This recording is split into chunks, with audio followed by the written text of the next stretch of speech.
Riba adalah sesuatu atau yang pertama yang kuharamkan kepada kalian. Karena 1 dirham riba yang dimakan oleh seorang laki-laki yang dia ketahui riba itu haram, maka dosanya sama dengan dia bersetubuh dengan ibu kandungnya sendiri.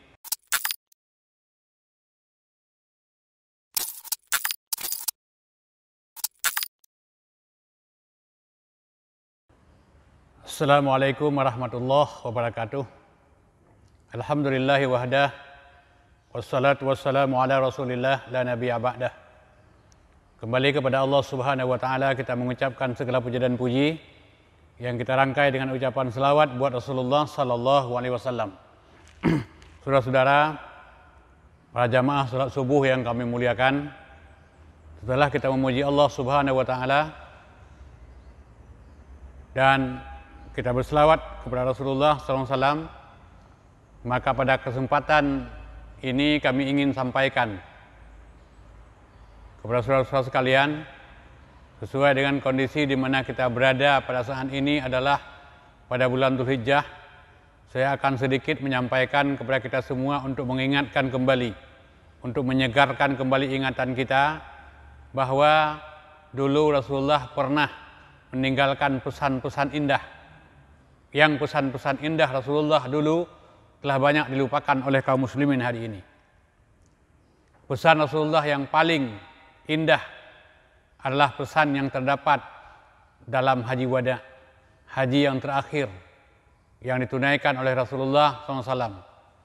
Maka 3 bulan sebelum Rasulullah menunaikan ibadah haji pada tahun ke-10 Hijriah, Rasulullah menyampaikan informasi, menyampaikan pengumuman, memberitahukan kepada kaum muslimin yang ada di Madinah bahwa tahun ini saya ingin menunaikan ibadah haji.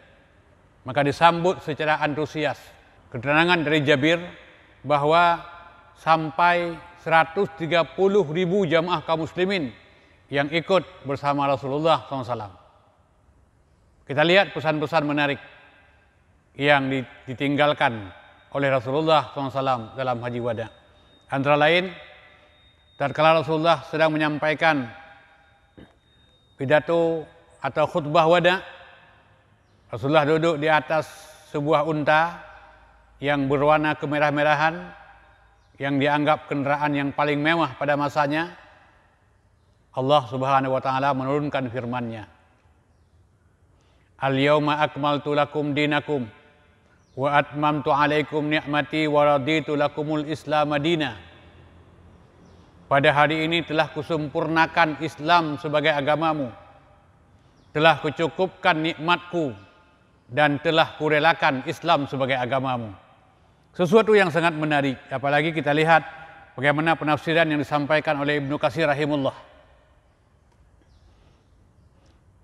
Kalau Allah sudah cukupkan Islam sebagai agama, Allah sudah sempurnakan agama, itu artinya cukuplah bagi umat Islam sejak Nabi Muhammad sampai hari ini bernabi kepada Nabi Muhammad SAW.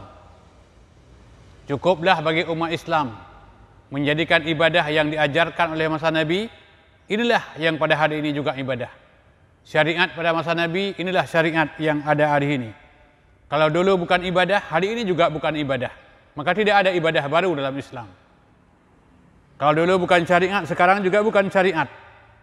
Kalau dulu sesuatu yang dihalalkan oleh Rasul, sampai hari ini juga masih tetap halal.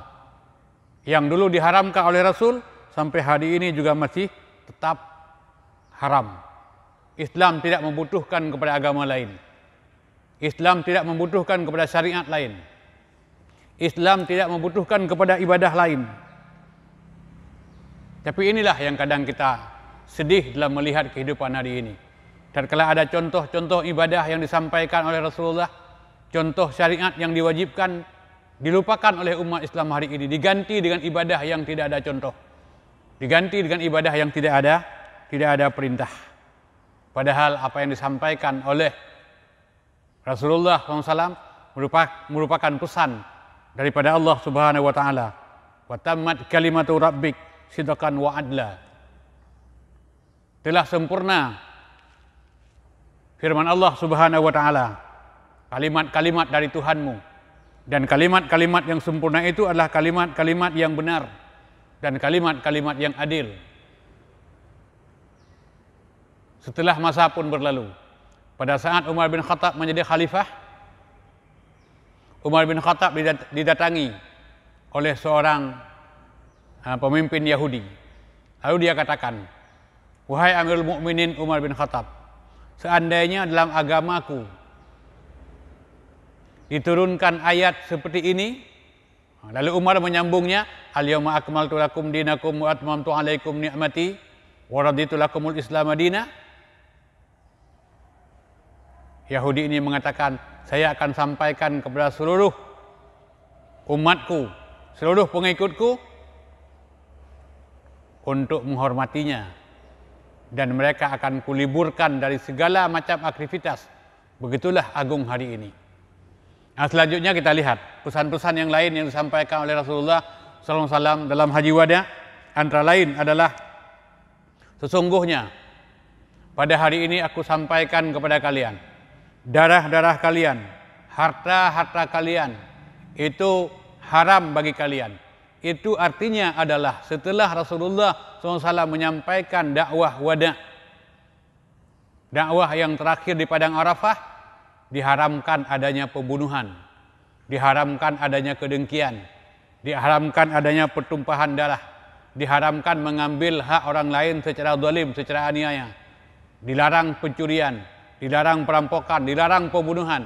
Itu pesan Rasulullah SAW. Kemudian pesan Rasulullah selanjutnya, semua perkara jahiliyah mulai hari ini telah kutempatkan di bawah telapak kakiku.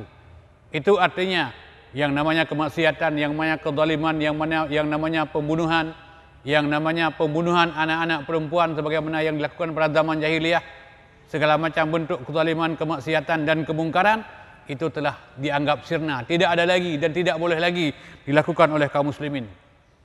Kemudian Rasulullah melanjutkan wasiatnya, pada hari ini riba adalah sesuatu atau yang pertama yang kuharamkan kepada kalian. Karena 1 dirham riba yang dimakan oleh seorang laki-laki yang dia ketahui riba itu haram, maka dosanya sama dengan dia bersetubuh dengan ibu kandungnya sendiri. Naudzubillahi min dzalik. Sesuatu pekerjaan yang sangat keji, yang sangat hina, maka diharamkan di dalam Islam. Makanya kita lihat dalam kisah Ibnu Abbas, tatkala beliau pulang dari Makkah sesuai dengan tradisi zaman dahulu, beliau mengutip sisa-sisa riba. Sampai beliau ke Madinah, Allah turunkan ayat, "Ya ayyuhalladzina amanu, wahai orang-orang yang beriman, wadaru ma baqiya minar riba, tinggalkan sisa-sisa riba, in kuntum mu'minin, jika kamu orang mukmin." Maka ditantang oleh Allah Subhanahu wa taala. Dihadapkan pada sebuah pilihan. Apakah kamu memilih sebagai orang yang beriman kepada Allah dengan cara meninggalkan riba? Tidak mungkin riba dicampur adukkan dengan keimanan. Tidak mungkin kebenaran itu bisa bersatu, menyatu dengan kezaliman. Kemudian pesan Rasul yang selanjutnya, yang hari ini juga dilupakan oleh kebanyakan kaum muslimin. "Kutinggalkan kepada kalian 2 perkara. Taraktu fikum amrayni lan tadillu ma tamassaktum bihima." Kutinggalkan kepada kalian 2 perkara, manakala kamu berpegang teguh pada kedua perkara ini, niscaya kamu tidak akan sesat selama-lamanya. Yang pertama Al-Qur'anul Karim, yang kedua adalah sunnahku. Sampai ini diulang kembali tatkala Rasulullah SAW menjelang ajalnya. Dan pada saat itu suara Rasulullah sudah terputus-putus. Sampai sahabat ada yang bertanya, "Wahai Rasulullah, apa yang ingin kau sampaikan?" Rasulullah menyampaikan, "Kutinggalkan kepada kalian 2 perkara." Suara Rasulullah terputus. Maka ada sahabat yang memegang badan Rasulullah bertanya, "Apa yang ingin kau sampaikan wahai Rasulullah?" Karena ada keraguan di kalangan sahabat kalau ada pesan yang lain selain dari Al-Quran dan hadis yang disampaikan, yang dititipkan oleh umatnya. Kemudian Rasulullah menjawab Al-Quran. Suara Rasulullah juga terputus. Kemudian dipegang lagi badannya, lalu sahabat juga bertanya, "Wahai Rasulullah, apa satu lagi wahai Rasulullah?" "Sunnahku." Maka kalau kita ingin selamat, ingin bahagia, ingin aman, ingin damai, ingin kita tetap berada pada jalan yang benar, amalkan Al-Quran, amalkan sunnah, amalkan hadis sahih sesuai dengan pemahaman para sahabat-sahabat yang mulia atau para salafus salihin. Insya Allah kita akan berada dalam ketenangan, kebahagiaan hari ini dan hari kemudian. Demikian, semoga ada manfaat. Assalamualaikum warahmatullahi wabarakatuh.